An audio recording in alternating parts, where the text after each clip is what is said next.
네, 안녕하세요. 저는 경북대학교 산림과학 조경학부 조경학 전공의 엄정이라고 합니다. 이렇게 금요일의 과학 터치를 통해서 여러분들과 함께 인사 나누게 되어서 정말 반갑습니다.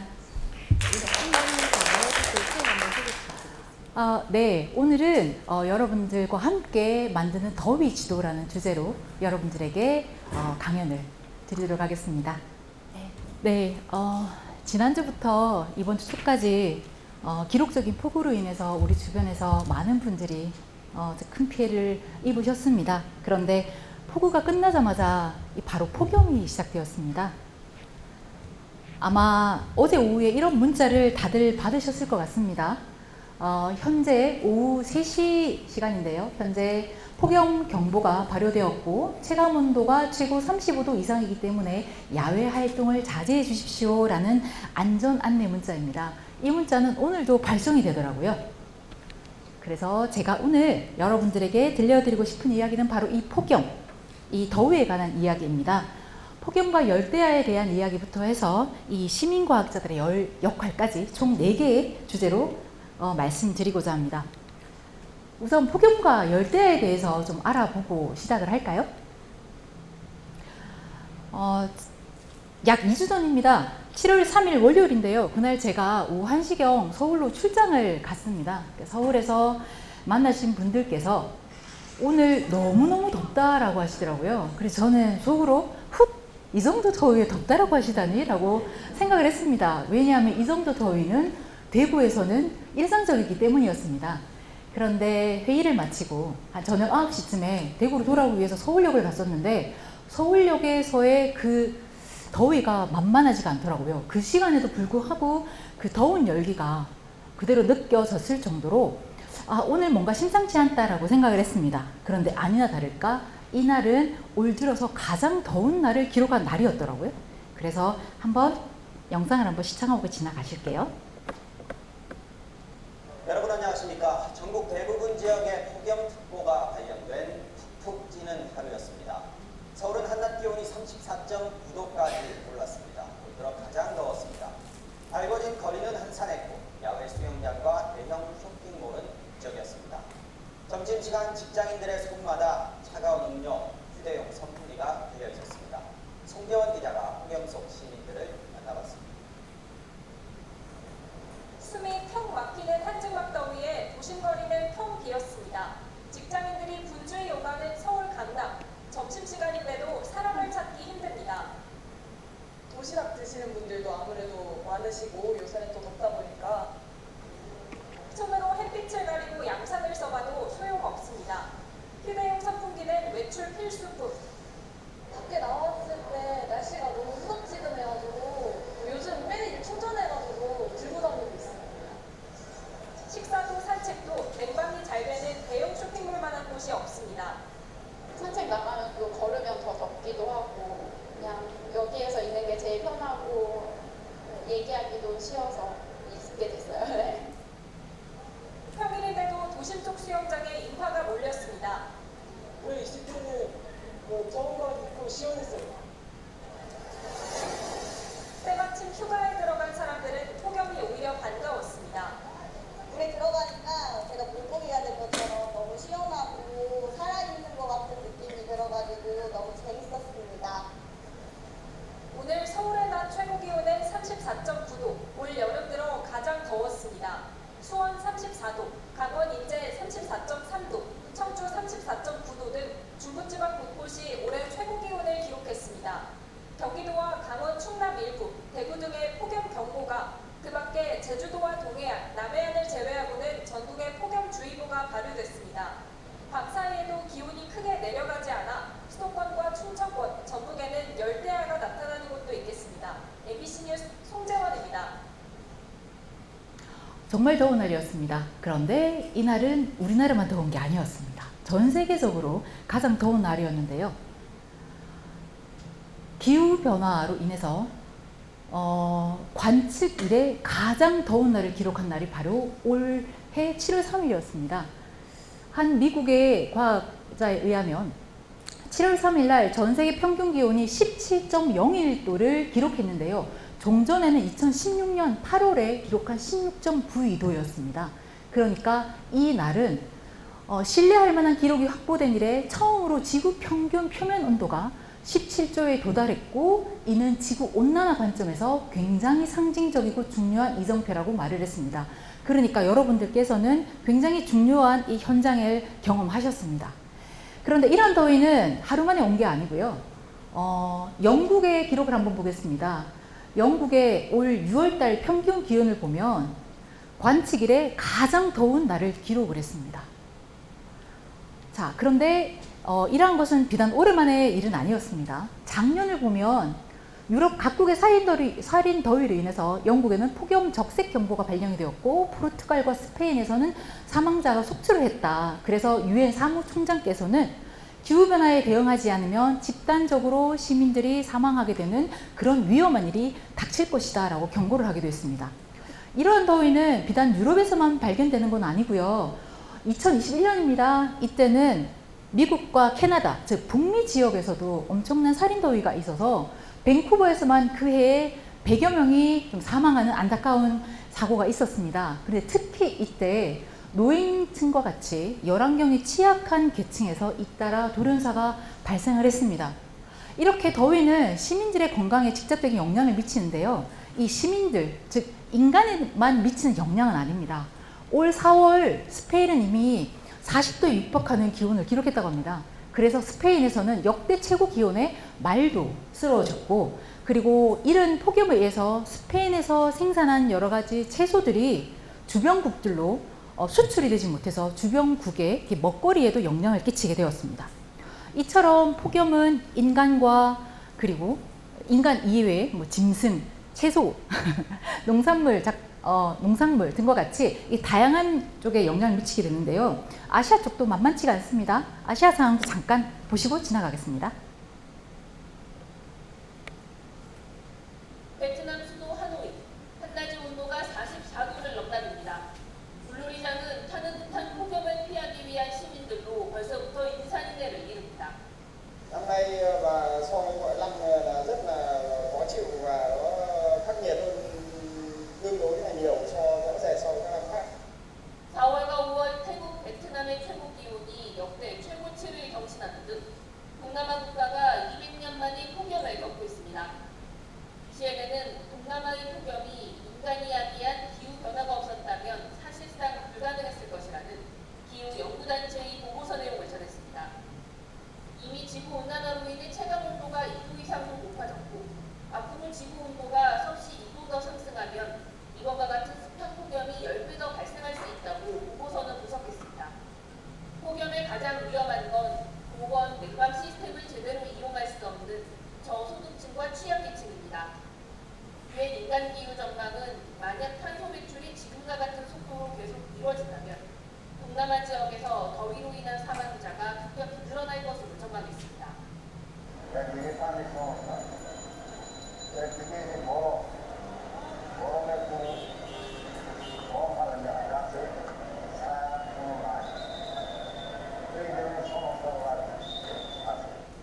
빠른 속도로 온난화 추세가 나타나는 러시아 시베리아 지역 역시 섭씨 영상 40도에 육박하는 이상고온 현상을 보이고 있습니다.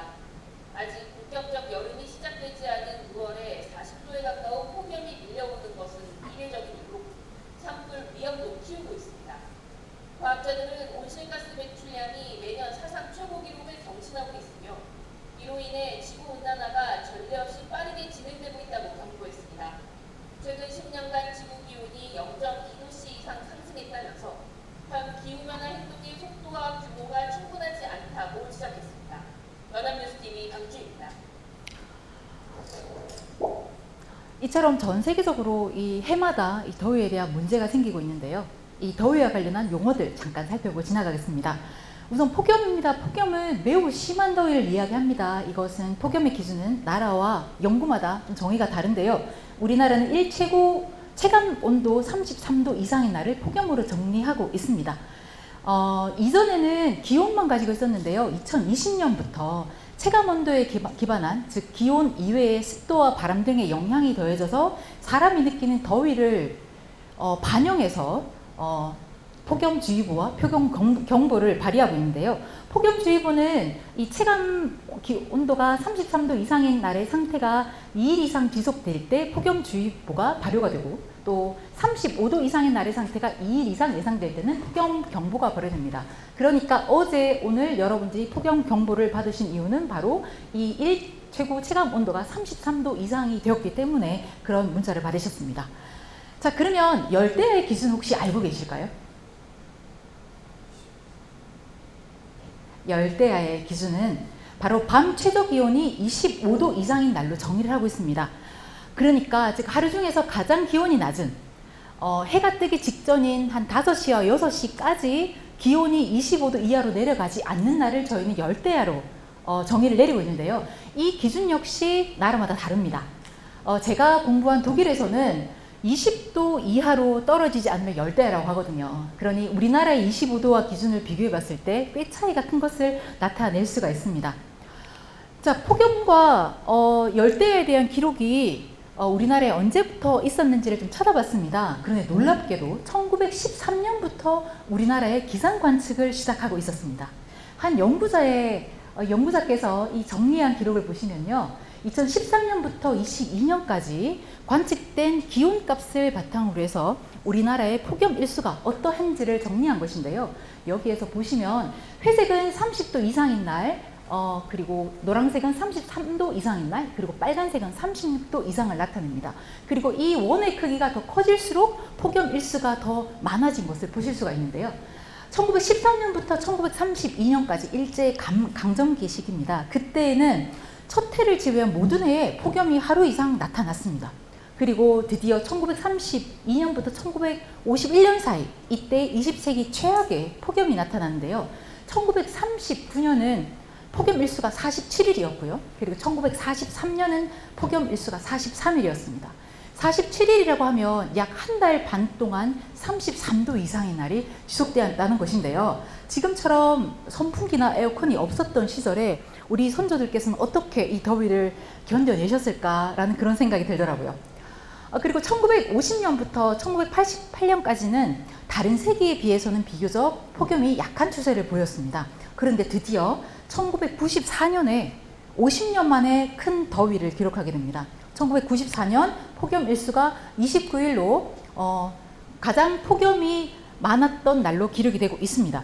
그리고 2010년대부터는 확실히 지구온난화로 인해서 이상기후가 본격적으로 나타나기 때문에 8월 평균 기온이 27도를 넘어가는 해가 많았습니다. 이것을 좀 더 10년 단위로 해서 폭염과 열대야 일수 변화를 한번 살펴보겠습니다. 보시는 것처럼 폭염과 열대야 일수는 최근 들어서 지속적으로 증가가 되고 있습니다. 그 중에서 특히 2018년은 기록적인 폭염을 기록한 날입니다. 아마 여러분들께서 기억을 하실지 모르겠는데요. 5년 전에 폭염 일수가 31일을 기록했습니다. 즉 한 달 내내 33도 이상의 날이 지속되었다는 뜻입니다. 그리고 열대야 역시 16.6일을 기록을 해서 1994년의 기록은 마침 깨지를 못했습니다. 그런데 이때 2018년이 얼마나 더웠냐고 하면 우리나라 관측상 최초로 이 41도를 기록하게 되었습니다. 그 지역은 바로 홍천인데요. 이 자료를 저희 학생들에게 보여줬습니다. 그러니까 대구에서 자란 학생들에게 보여줬더니 1위 자리를 뺏겼다고 약간 자존심 상해하더라고요. 그런데 자존심 상해할 필요가 전혀 없는 것이 전국 역대 최고 기온 1위부터 20위 사이에 대구는 6번이나 차지하고 있는 대구는 명색이 가장 더운 도시 중에 하나입니다. 그러면 대구가 얼마나 더운지 자세히 한번 살펴보겠습니다. 1960년대부터 해서 최근까지 기온을 살펴보니까 전반적으로 기온이 상승하고 있는 추세이고요. 그리고 상대적으로 풍속은 낮아지고 있는 상태입니다. 그러니까 점점 더 더워지고 있다. 여러분들이 느끼시는 바와 똑같습니다. 이것을 전국 기온과 좀 비교를 해볼까요? 회색이 전국이고요. 이 주황색이 대구를 나타내는데 최근 10년간 여름철 평균 기온을 비교해 봤더니 확연히 대구의 여름철 기온이 전국에 비해서 더 높은 것을 확인하실 수가 있습니다. 그래서 이러한 영향으로 인해서 폭염과 열대야 일수 역시 전국에 비해서 더 많습니다. 예전부터 해서 이게 파란색은 대구의 폭염일수와 열대야일수를 나타내고요. 주황색은 전국의 폭염일수와 열대야일수를 나타내는데 전국에 비해서 더 높은 것도 높은 것이지만 그 상승하는 기울기, 이 상승 추세선이 더 급한 것을 볼 수가 있습니다. 그러니 대구의 폭염과 열대야일수는 앞으로 점점 더 늘어나지 않을까를 생각해 보게 되는 것입니다. 그리고 이러한 폭염과 열대야일수가 늘어남에 따라서 온열 질환자 수도 늘어나고 있습니다. 지속적으로 대구시의 일사병과 열사병에 의해서 사망자 추이를 살펴보면 점점 더 많아지고 있는 것을 보실 수가 있는데요. 온열 질환으로 사망한 대부분의 연령대가 대부분 65세 이상의 고령자이십니다. 그런데 안타까운 것은 대구시 인구가 250만 명에서 정체되어 있는 반면에 65세 이상의 고령자 수는 점점 더 늘어나고 있는 상황입니다. 그러니까 대구시의 폭염과 열대야가 더 문제가 될수록 그 피해를 입는 고령자의 수는 더 많아지고 그래서 그 피해는 더 커질 것이다라고 예상을 할 수 있습니다. 이러한 것은 기상의 문제이기도 하지만 도시 열섬의 문제이기도 합니다. 이것은 시간이 지나면서 도시가 확장되면서 산림과 이 도시의 기온차가 어떻게 차이가 나는지를 보여주는 연구인데요. 1990년에 비해서 2010년에 살펴보시면 이 도시가, 대구시가 점점 더 확장되고 있는 것을 보실 수가 있습니다.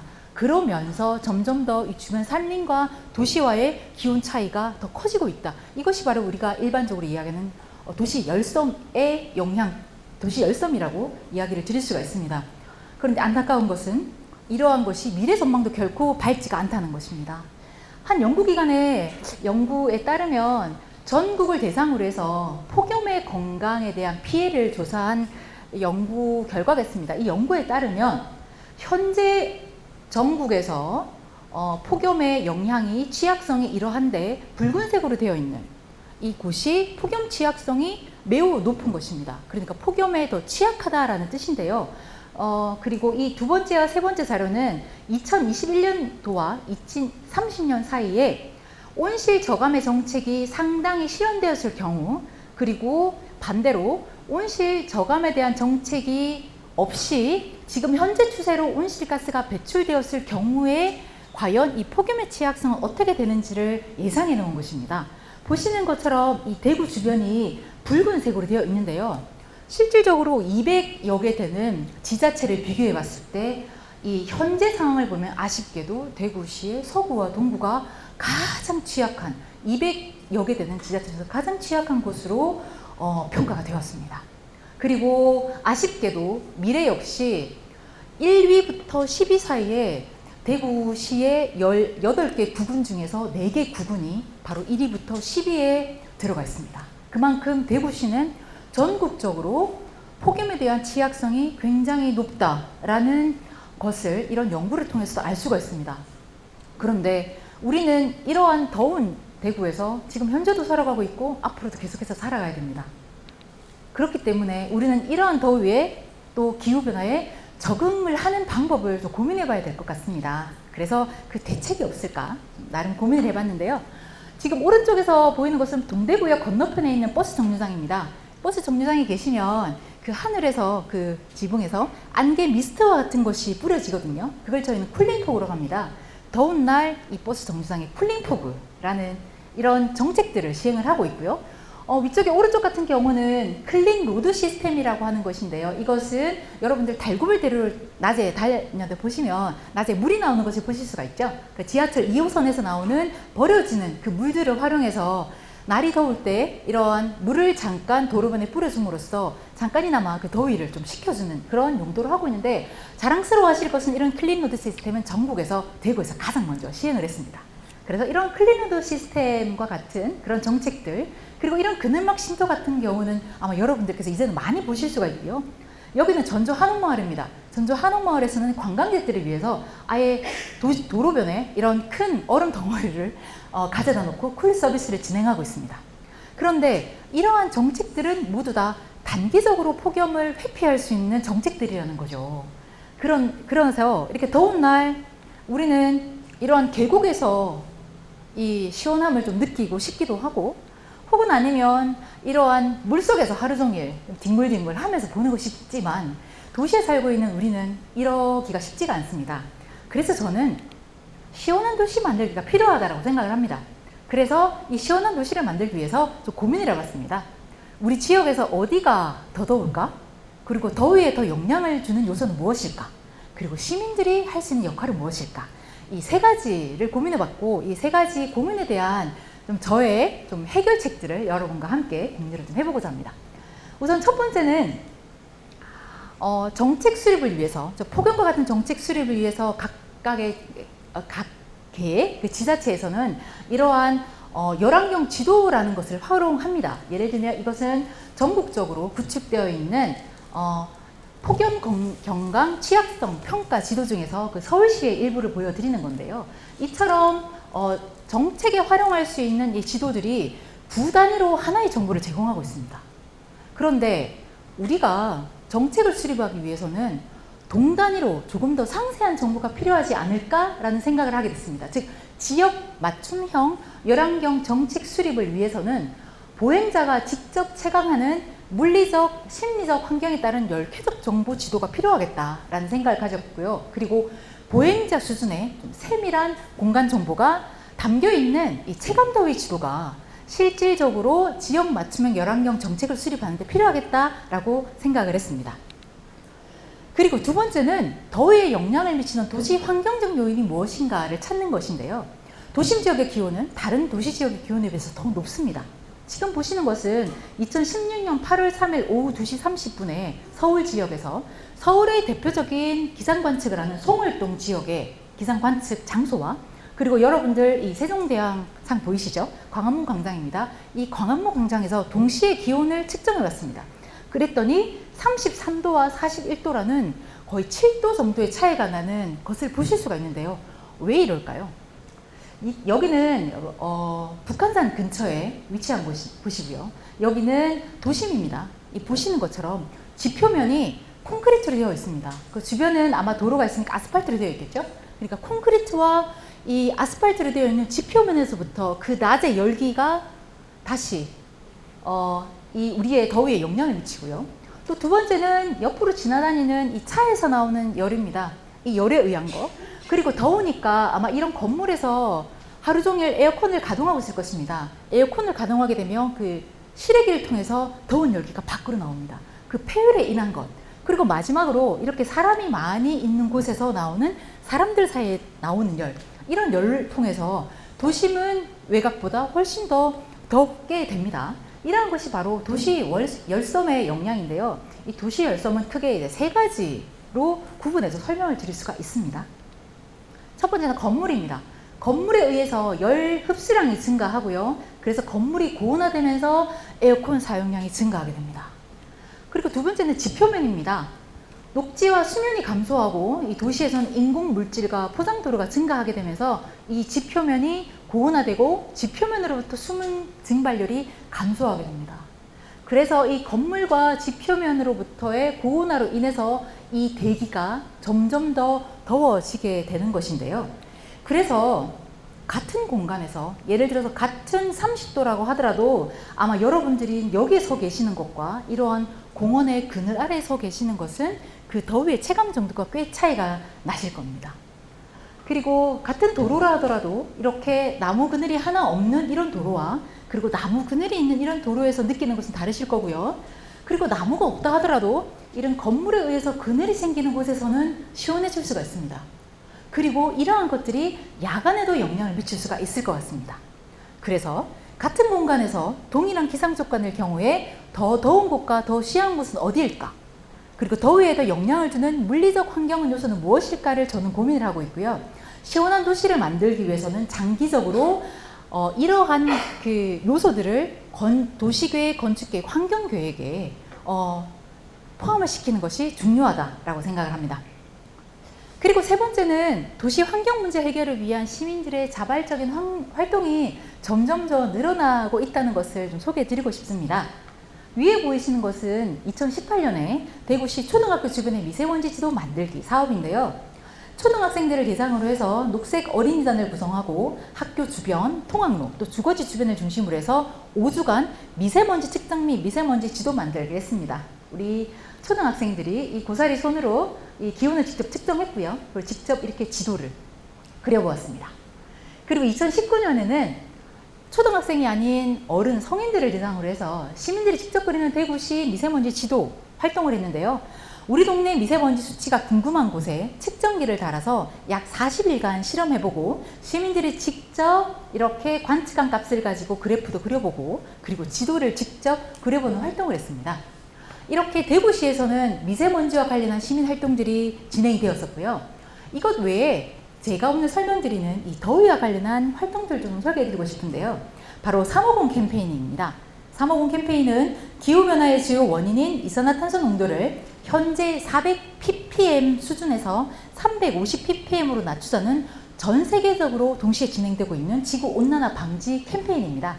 우리나라에서는 환경운동연합에서 각 지자체 동시에 이런 활동들을 진행하고 있는데요.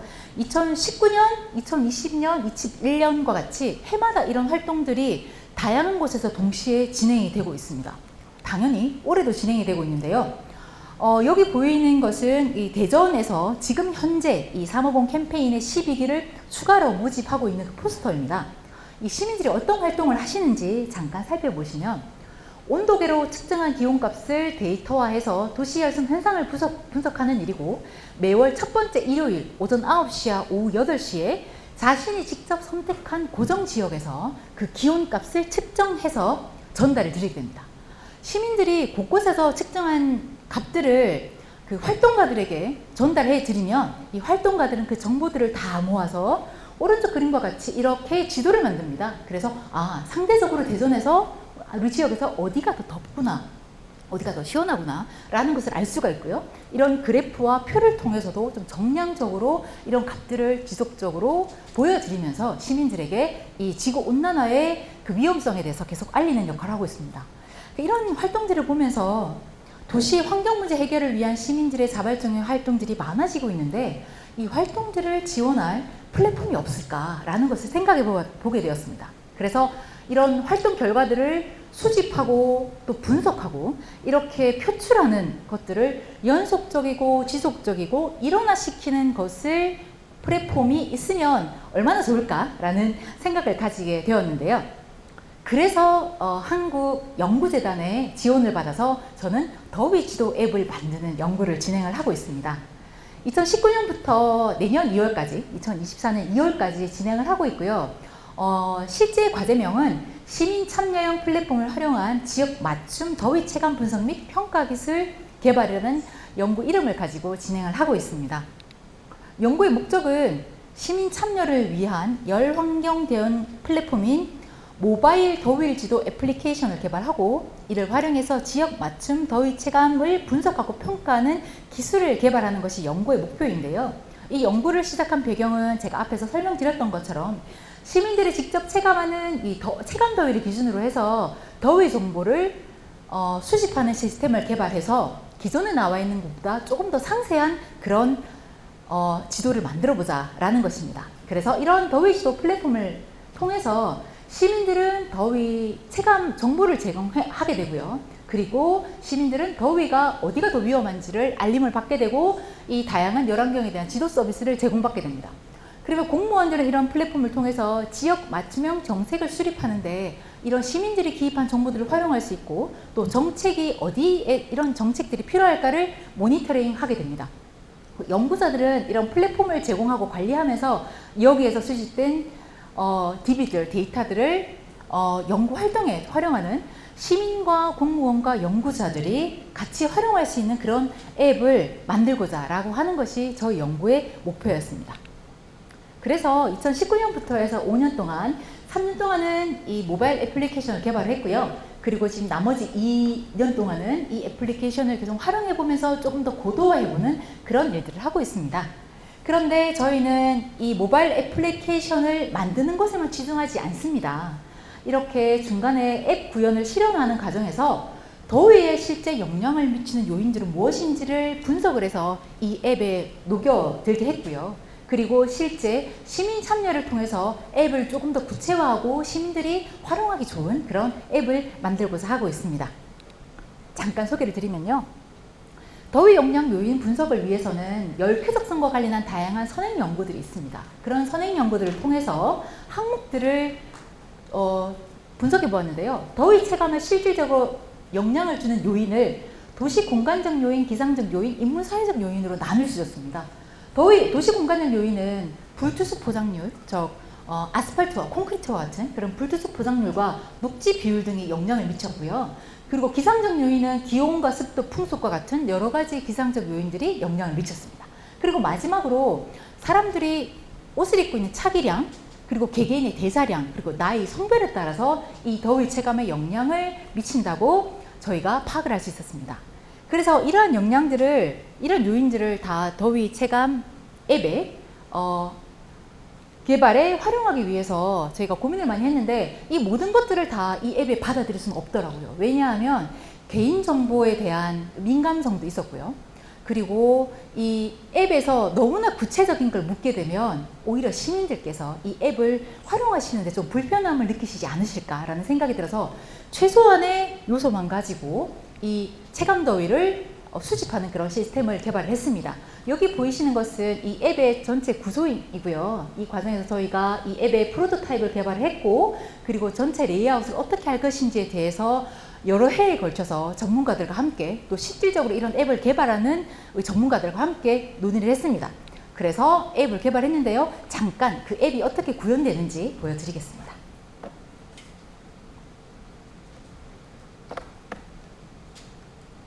네, 앱을 깔게 되면 이름을 더웜이라고 지었거든요.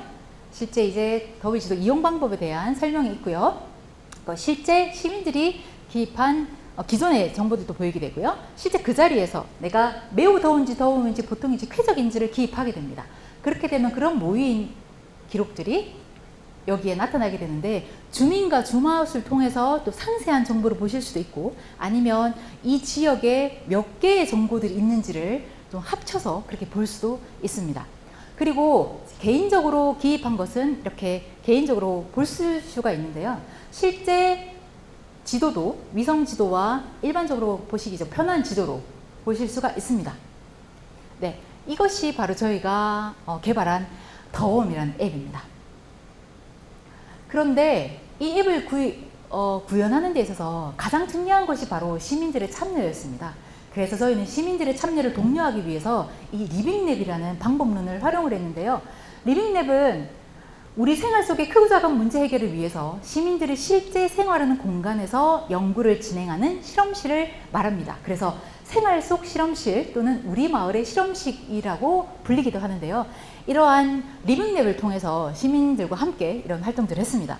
그래서 2021년에는 2차례의 리빙랩을 통해서 좀 사전 이 리빙랩 테스트해보는 것, 그리고 앱을 조금 더 고도화해보는 그런 리빙랩을 했고, 그리고 작년에는 좀 더 본격적인 리빙랩을 시작을 했습니다. 이 시민활동과 관련해서 조금 더 자세하게 좀 설명을 드리겠습니다.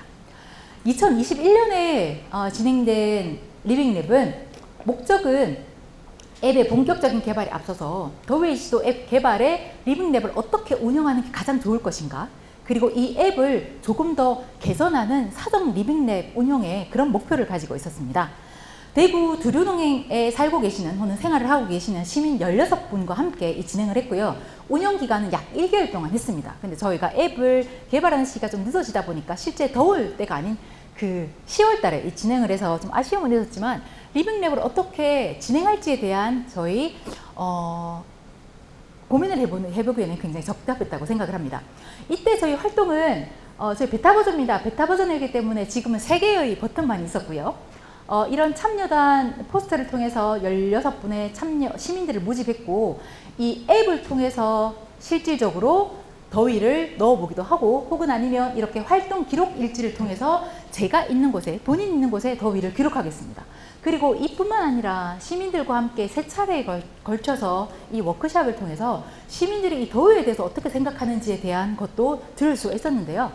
실제 시민들에게 이 내가 생각하는 중요한 더위의 문제는 무엇인가에 대한 질문을 드렸는데, 어떤 분께서는 도시화가 문제다 라고 얘기하시는 것처럼 더위를 일으키는 문제점에 대해서 이야기를 해주신 분도 있고요. 어떤 분께서는 공원 등 충분한 녹지 공간의 확보가 중요하다라고 했듯이 이 더위 문제를 해결하는 것에 초점을 맞춰서 답변하신 분들이 계십니다. 그리고 더위 문제는 일상생활에 불편합니다. 혹은 아니면 길어지는 열대야와 폭염으로 인한 삶의 만족도 감소이다 등과 같이 더위로 인해서 실질적으로 느끼게 되는 그런 이야기들, 감정들을 적으신 분들도 계셨습니다. 그리고 실제 이분들과 함께 그러면 이런 더위를 해결하기 위해서 우리가 무엇을 해야 될까요? 라는 것을 카드 섹션을 가지고 이야기를 나눴는데요. 실제 저희가 다양한 카드를 통해서 더위를 해결할 수 있는 방법들을 좀 나눠드렸습니다. 그 카드를 보시고 작성을 해주셨는데요. 한 분께서는 1동 1마을 공원 조성이 필요하다. 특히 도시재생 관점에서 이러한 것이 필요하고, 그리고 취약계층 주민들이 실제 체감할 수 있는 가장 좋은 방법이 바로 무더위 쉼터를 확대하고 정비하는 것이다 라고 이야기해 주셨습니다. 그리고 다른 분들께서는 포켓공원을 조성하고 그늘막을 설치하는 것뿐만 아니라 우리 스스로도 좀 편하고 통풍되는 옷을 입고 다니는 것이 좋지 않을까라는 그런 이야기를 해주셨습니다. 이런 활동들이 저한테는 굉장히 큰 의미 있는 걸로 다가왔는데요. 왜냐하면 저희가 3차례의 워크숍을 진행을 하면서 시민들께 설문조사를 통해서 인식조사를 했습니다. 그 중에서 이 활동을 하기 전과 후 나는 환경에 대한 관심이 증가했다라고 답을 해주신 분들이 많으셨습니다. 그래서 이런 활동들을 시민들과 함께 하는 그 이유를 저 스스로도 좀 얻게 되었고 뿌듯함도 느끼게 되었습니다. 작년입니다. 작년은 2021년에 했던 리빙랩을 바탕으로 해서 좀 더 본격적으로 이 더웜이라는 앱을 가지고 활동을 했었는데요. 대구광역시에서 거주 중인 시민 100여 분과 함께 이 활동을 했습니다. 기간은 저희가 더위가 시작하는 7월부터 9월 30일까지 2차례에 나눠서 진행을 했는데요. 이때는 시민들에게 이러한 앱도 활용을 하고, 그리고 이 더위 체감을 기억하시면서 동시에 이렇게 온습도계를 나눠드려서 온도와 습도를 동시에 기입하게 했습니다. 그러니까 실제 내가 덥다고 느끼는 곳의 체감더위와 실제 기온과 습도의 그 차이점을 좀 파악해 보기 위해서 이렇게 온습도계까지 같이 나눠드렸는데요. 이때 너무나 감사하게도 활동을 굉장히 잘해 주셔가지고요. 저희는 요 3개월 동안 약 8,800여 개의 정보들을 수집할 수가 있었습니다. 이 활동은 저희가 대구 자원봉사센터와 같이 협업을 했는데요. 저는 이 활동을 하면서 대구시에서 어르신들께서 정말 다양한 자원봉사를 하고 계시는구나 라고 느끼게 되었습니다. 이 자원봉사센터에서 이 활동자들을 모집해 주셨는데 100여 분 중에 가장 많은 약 80%의 분들이 어르신들이었습니다. 그러다 보니까 저희가 더위에 가장 취약한 계층인 어르신들, 노인층의 그 열체감 정도를 모으는 그런 의의가 있었던 해였던 것 같습니다. 그래서 저희는 약 8,000개의 데이터를 가지고 이렇게 기초 정보를 나열해서 체감 더위를 계산을 했는데요. 그 과정을 좀 설명드리면 이것이 전체 대구광역시에 저희가 수집한 정보입니다. 대구광역시고 여기는 주간, 야간입니다. 그리고 중구, 동구, 서구, 남구, 북구, 수성구, 달성구와 같이 각 구군별로 이런 활동들을 한번 비교해 봤는데요. 전체 중에서 주간과 야간 중에서 이 달서구에서 가장 많은 정보들을 기입해 주셨습니다. 그리고 그 정보 중에서 덥다고 기록하신 분들이 가장 많으셨습니다. 그리고 그 다음은 보통으로 기입해 주신 분들이 가장 많았고, 의외로 매우 더움이라고 기록해 주신 정보가 가장 적은 것을 보실 수가 있습니다. 그래서 저희는 이런 정보를 가지고 실제 이런 격자형의 주간의 더위지도 그리고 야간의 더위지도를 만들 수가 있었습니다. 이렇게 격자형으로 한 이유는 하나의 공간에서 이런 다양한 정보들이 있었기 때문에 이 정보들을 평균을 내서 보여드리는 것이 더 타당성이 있겠다라는 생각이 들어서 이런 격자형으로 더위지도를 보여드렸는데요. 저희는 최종 목표가 이것이 아니었습니다. 지금 현재의 더위 정보를 보여드리는 것도 있었지만 저희는 이러한 정보를 바탕으로 해서 앞으로 향후 다음 날 혹은 그 다음 날 어디가 더 더울 예정이니 시민 여러분들께서는 이 지역에서 생활하실 때 조금 더 주의해 주십시오라는 그런 정보들을 미리 제공해 주는 것을 좀 목표로 하고 있었습니다. 그래서 체감더위 예상 지도를 만들기 위해서 실제 그분들께서 기록한 덥다, 매우 덥다와 기상적인 요인과 그리고 도시 환경적인 요인이 어떤 상관관계를 가지는지를 좀 알아보게 됐습니다. 그래서 더위의 기상 요인에서는 기온과 상대 습도, 풍속 자료를 활용을 했고요. 그리고 도시환경연구소에서는 녹지율, 도로율, 평균 건폐율, 즉 건물이 많고 없음을 나타내는 것이고요. 천공률 같은 경우는 저희가 하늘을 보았을 때 하늘이 얼마만큼 많이 열려져 있느냐, 닫혀져 있느냐입니다. 이것은 그늘을 형성하는 것과 꽤 관계가 있거든요. 그래서 천공률, 그리고 평균의 건축물 높이, 요 5가지 요소를 가지고 상관관계를 분석해 보고자 했습니다. 그래서 데이터가 워낙 많다 보니 저희가 요즘 많이 쓰고 있는 이 머신러닝, 즉 기계학습 기법을 활용해서 저희가 체감 예상 더위를 만들어 보았는데요. 두 날을 택해 보았습니다. 작년 가장 더웠던 날이 8월 3일이었는데요.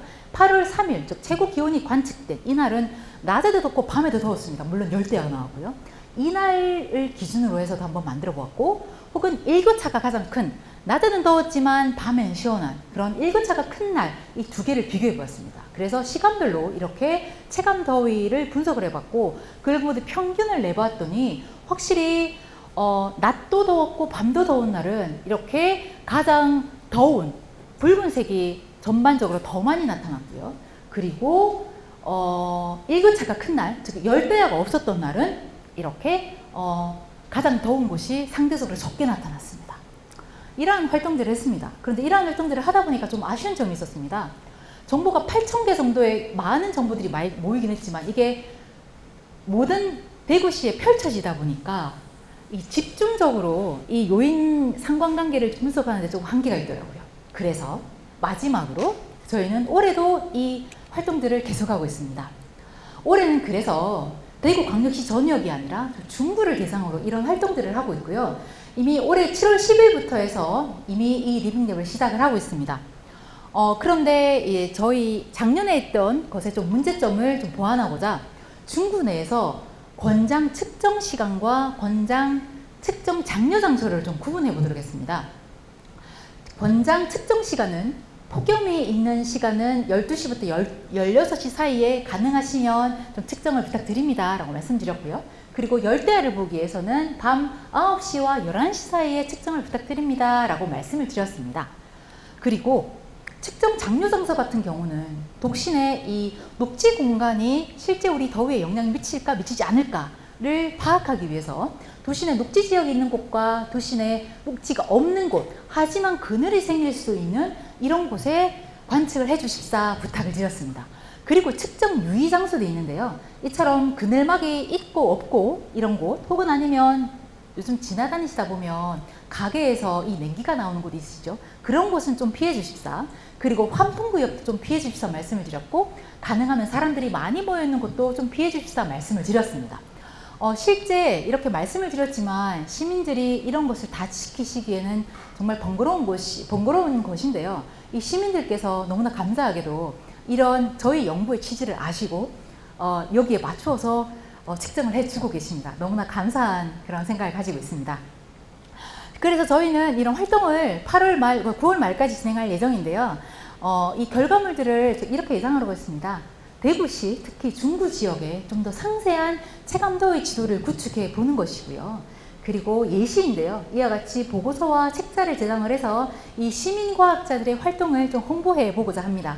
그리고 가능할지 모르겠지만 저희 최종 목표는 우리 지역의 폭염 대응 방안을 마련하기 위해서 정책 기반 자료를 구축을 해서 대구시의 이 정책 입안자들에게 좀 전달해 드릴 그런 목표를 가지고 있습니다. 실제 앱 좀 궁금하지 않으십니까?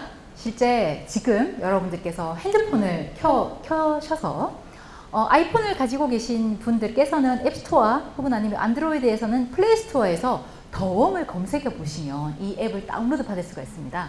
저희가 한 두세 차례에 걸쳐서 이 앱을 계속 개선시키고 있거든요. 근데 지금 이 앱을 마지막으로 최종적으로 개선을 하고 있는 중입니다. 그래서 지금 다운받으시는 것은 개선되기 이전의 앱이고 아마 올 10월달, 11월달이 되면 최종적으로 이 개선이 된 앱이 나올 것인데요.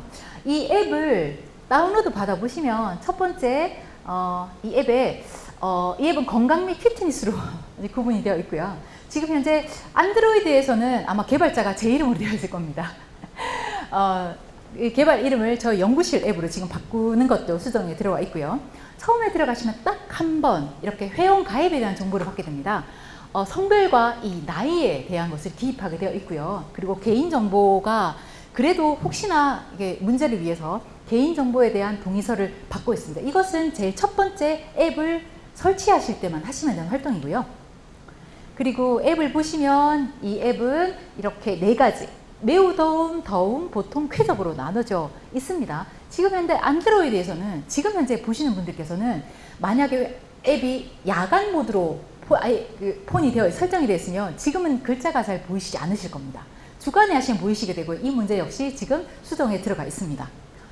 자, 이러한 구성으로 되어 있고 실제 측정을 활동할 때 이렇게 내가 있는 현재 위치를 한번 클릭하시고 내가 현재 있는 곳에 이러한 체감 더위를 기록을 하시고 정보 입력과 그리고 온도계를 가지고 계시다면 그 기온과 습도를 입력하게 되고 체감 온도를 등록하시게 됩니다.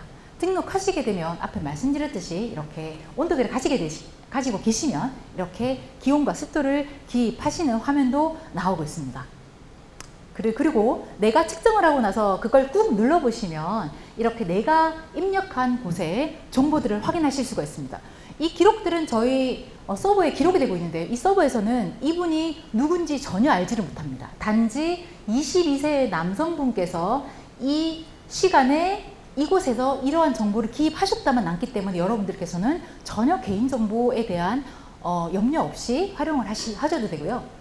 만약에 내가 기입한 정보들을 보고 싶다라고 하시면 오른쪽에 있는 사람 버튼을 누르시면 내가 작성한 정보만을 보시게 있게 되고 거기에서 내가 잘못 기입을 했다라고 하면 삭제까지 가능하게 되어 있습니다.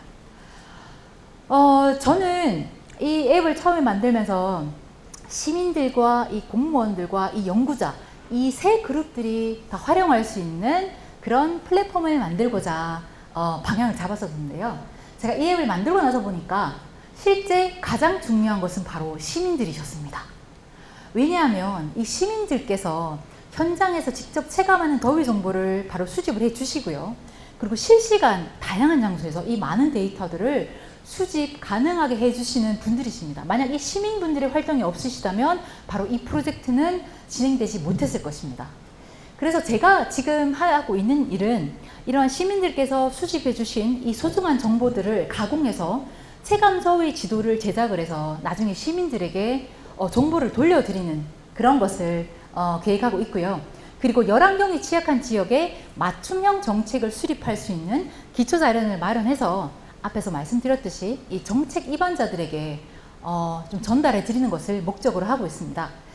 저는 이 활동을 하면서 시민분들께서 우리 지역의 환경 문제에 정말 많은 관심을 가지고 계시는구나 라는 생각을 들었고 이 시민분들께서는 언제든지 이 기회가 된다면 적극적으로 이런 활동에 참여하실 준비가 되어 있으시구나 라는 생각을 많이 했습니다. 저희 지금 사진에 소개해 드리는 것이 바로 저와 함께 이 연구를 진행하고 있는 저희 학생들입니다. 학생 연구진들인데요. 저희 연구진들은 이러한 앱이 시민 활동에 잘 활용될 수 있기를 기대하고 있고요. 혹시 여러분들께서도 여러분들이 계신 학교 혹은 아니면 직장 근처 혹은 동네에서 이러한 그 활동들을 하고 싶으신 계획이 있으신 분께서는 언제든지 저희에게 연락을 주시면 저희 연구진들과 함께 달려가겠습니다. 네, 이상으로 저의 발표를 마치겠습니다. 감사합니다.